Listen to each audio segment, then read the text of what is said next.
Welcome to the X Generation Fishing Report. This week's tournament recap and predictions for the week.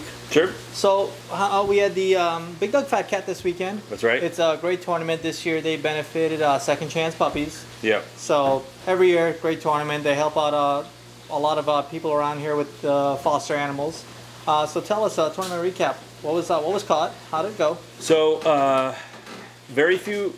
There was 3 wahoo caught. They were all 20, I believe 29 pounds, 20 pounds, and under. And I think first place was 29 pounds. Dolphin first place was 19 pounds. I heard they were in the teens. They weren't very big. So we're still waiting on those dolphin to come back up from the tees. Honestly, though, for this time of the year, tournament history-wise, not a lot of guys do dolphin fish for tournaments, but that's not a bad weight for dolphin. I mean, to win the dolphin category, it's great. Mutton snapper was 10 pounds, and then first and second were 9 point something. So you're saying Andy had a chance on that one? That's a respectable fish for right now too, a 9-pound, 10-pound mutton, because they've all been kind of small. So what about, of course, the kingfish that everybody wants to hear? The kingfish, first place and big fish overall was 57 pounds, and the same boat also had like a low 40s, like a 40 something, which is epic. That's an epic day. I don't care who you are. Anything over 40 on the kingfish is a great catch. Yes. And then Young Guns had first place kingfish because the 57 took top fish overall. So first place kingfish was Young Guns, which was in the mid 40s as well. They had 2 fish in the 40s as well. They went to Fort Pierce, got one in the 40s, and then they went to Jupiter and got another one in the 40s. Talked about it last week. I predicted Fort Pierce on the beach. No, it was not on the beach. These were all offshore Fort Pierce. How far? How far do you predict offshore? Because I mean, out there in Fort Pierce, not like our shelf down here. It was just beyond the 3-mile mark. Yep, because every mile is it drops 10 feet. Right. So it takes a while. Unlike us, you go out, you're still seeing the land, and you're in 100 feet of water. That's it takes a little while to run out there. Now I will say the sharks in Jupiter and Juneau were absolutely horrendous. They're back. A good friend of mine is a commercial fisherman, and he fished the tournament, and he said 7 out of 10 fish he can get to the boat because he knows how to fish that area. I mean, those guys, those commercial guys, they're fishing heavy drag. He said this time, he said a fish would hit the rod. By the time he grabbed it, a shark was already eating it. And he said that they just had a bad, but they ended up with second place. So I probably should have called you on Thursday night because we went shark fishing. I do go shark fishing on the beach. I do mine at nighttime. I don't post any pictures. Nobody ever even knows I'm out there. Right. And that's the way it should be. Yeah. But we did get. We had 3 lines out there. We had to reset twice because we got 5 hits on sharks out there. The minute we dropped it, we did land a 11-foot tiger. Good. That night. I mean, quick hook out in the wash, release. What day was this? Thursday. So Friday in Fort Pierce. I pre-fished Fort Pierce, and Friday I saw 2 tiger sharks in Fort Pierce. I probably should have called you and warned you about the Juneau tigers over there, but my bad. So anyway, it was that bad. However, Young Guns was fighting their second 40-pound fish, and this fish was at the end of the fight, all right, and a bunch of other boats saw it. This kingfish was trying to get away from a shark, and it was a big kingfish. It was mid 40-pound. He actually jumped from one, and at the end of the fight, kingfish are normally done. They're done. This kingfish jumped from one side of the boat, over the back of his boat, over the motors, cleared everything to the other side of the boat to get away from this shark. And they actually gaffed it on the other side of the boat. Everybody that was around him thought the fish jumped in the boat. They all saw it, and they were all like, I've never seen that before. That's a once-in-a-lifetime thing you'd That ever was a see. shark chasing the dang kingfish. And that's how bad it was. I mean, that's a good story, too. But overall, fishing was very good. Team Tuppin said they got over 25 kings. I did. I heard from Reelaman, too. They got a lot of smaller kings, but a good amount of kings. Yeah. So the kings are here. So let's give them some tips and tricks for the weekend. Kingfish, treble hooks, wire. Treble hooks and wire for the kingfish, but stay out of Juneau. Unless you want to practice, getting fish away from sharks and getting heartbroken and pissed off and lose gear and all this kind of stuff. The kings are everywhere, from Boynton all the way up. Fish the inlets, fish the major and minors. Yes, live bait is the way to go right now. Any kind of live bait. Use a wire trace, at least 12 inches long, if not longer. Stinger hooks, which means, so what you do is you come here and we'll get you all set up. But basically, what I fish is about a 18-inch piece of wire, okay, with a swivel. 2.5 feet.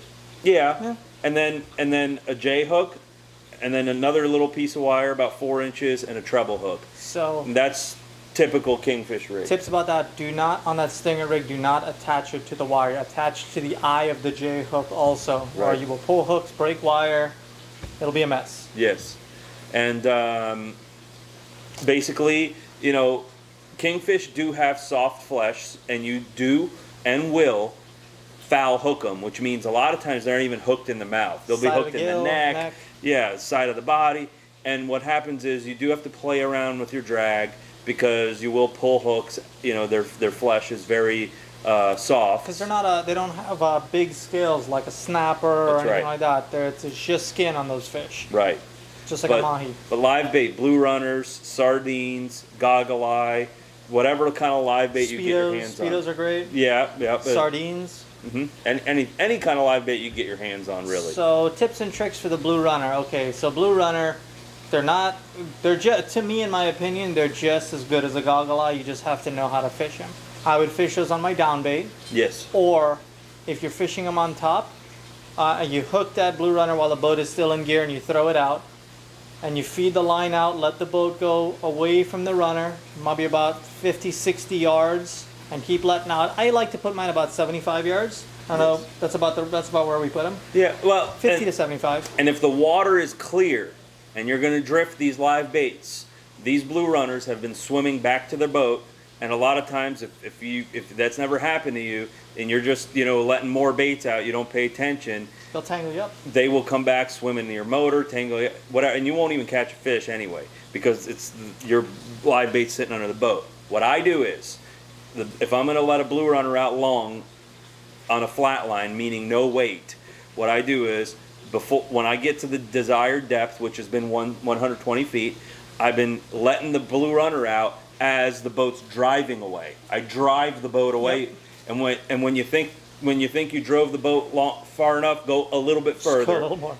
A little bit further, and I like to put that rod a little bit higher up on. I like to put it on my T-top or on my kingfish holder, or you know, whatever you can do on that, because these blue runners, when you're drifting, the current's been strong lately and the water's been clear, and they will turn around and swim right back to the boat because they're scared. They need the shelter of the boat to you know, not be out in the open in the middle of nowhere. So that's a your balloon. tips. Balloon is another good. Balloon's another you good one. put one out on a balloon. Some of my biggest fish and some of my biggest wahoo have been on balloons. So tips on the balloon. I like to use the Kingfisher balloons. They are biodegradable balloons. They do break down in the water, and you get those nifty clips with those. Also, those blue clips. When you're reeling those fish in, it's so much easier to reach over, hit that button on the clip, pull it off. Yep. It makes your life a whole lot easier. Kingfisher the balloon makes doesn't slide. Yep, it doesn't slide. Kingfisher makes them. We carry them here at X Generation. They're great. It's a great product. Cool. So that's my tips and tricks for the weekend.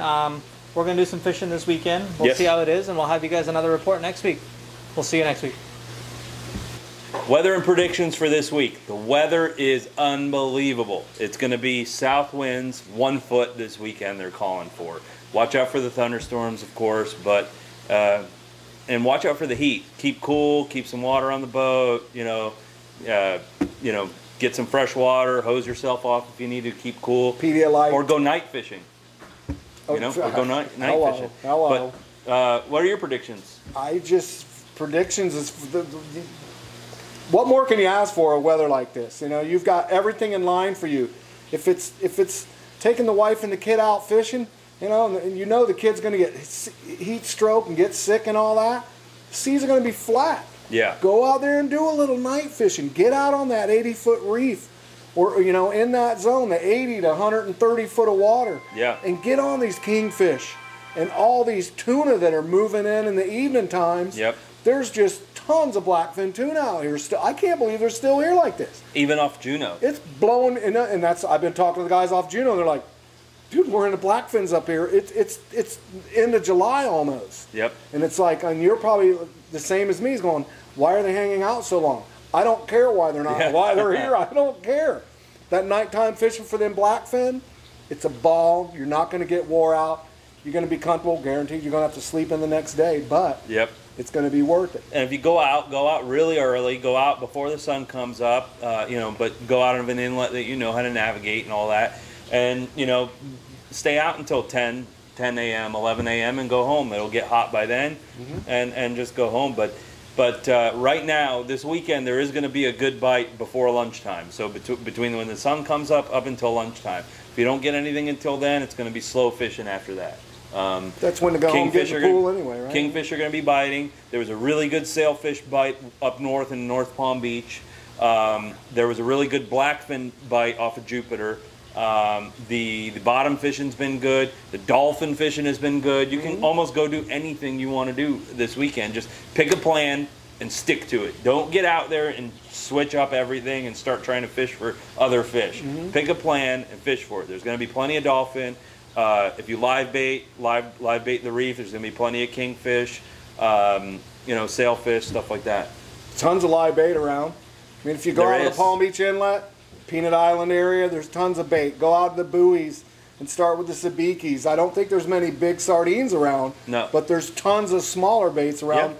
Your pilchards and just all kinds of little stuff that work perfect for fishing for kingfish, wahoo. Like they'll eat a little bait. They don't have to have a bait this big. Yeah. They will eat a bait that big if that's what's on the menu. Yeah. There's a lot of live ballyhoo around too, and I love using live ballyhoo for bottom fishing or bump trolling. Live ballyhoo bump trolling, I've got my biggest dolphin I've ever caught on a live ballyhoo bump trolling. They're good baits, and you know, and when they die, use them for bottom fishing. Now, real quick to get if you get around the ballyhoo, what's the trick? So two things. You got to chum, all right, and they'll just come up to your chum. Oatmeal or just regular chum? I just do regular chum, double ground chum in a chum bag, and I chum, and you'll start seeing the ballyhoo come right up. Any reef around, they'll come up. And when they come up, what I use is either throw a net on them or a little gold hook with a little piece of bait and float it back. Single hooking. Yeah, one at a time. And well, could you? I just see. I'm picturing a bait well full of live ballyhoo, and I'm going, man, that's just too good to be true. Yeah, they're beautiful. Beautiful silver baits. They have a little orange on the tail, a little orange on the beak. Beautiful looking baits, and they love. Now, you can't drift them really unless you're going to use them for bottom fishing. You put them on the bottom, but they do not drift well. You have to bump troll them. They work perfect. Yeah. Now on your beaches, look, early morning. Dev and I were talking earlier about the inshore stuff. Early morning, if you want to beat the heat, get down there with a small topwater lure, a little Super Spook Junior or a Skitterwalk, something like that, in a mullet color or something black and silver, green and silver, or old school red and white for your snook on the beaches in the morning. But if you're going to be throwing those top waters, don't go any less than a 30-pound fluorocarbon leader. I'm telling you now, you're going to lose a lure, and you're going to be upset with yourself if you left the lure in that fish's mouth if she swam off. But that early morning topwater bite is going to be golden, just like that midday bite this weekend. These beaches, just because some people are laying out and there's people swimming around, I've caught more snook swimming around people on the beaches. Granted, you got to get away from the lifeguarded areas, but you'll see those snook, they'll mix right in with them people swimming.